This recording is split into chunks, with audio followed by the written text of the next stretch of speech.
University of تربت میں مکران کے ساحلی علاقوں میں ماحولیاتی تبدیلی اور پائیدار ترقی پر سیشن منعقد ہوا۔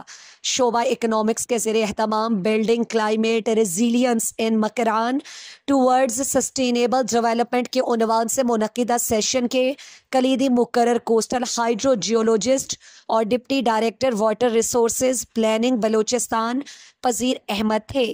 انہوں نے کہا کہ گوادر میں سمندر کی سطح میں اضافہ عالمی اوز سے 10 سے 15 گنا زیادہ ہے، جبکہ ضرورت سے زیادہ پانی کی پمپنگ اور غیر منصوبہ بند زمین کے استعمال سے شہر کو سنگین خطرات لاحق ہیں۔ سیشن میں ڈاکٹر محمد یعقوب، ڈاکٹر عبدالکیم بلوچ، ڈاکٹر فدا احمد، ڈاکٹر شبیر، میر بجار بلوچ اور میر اشرف حسین سمیت فیکلٹی اور طلباء نے بڑی تعداد میں شرکت کی۔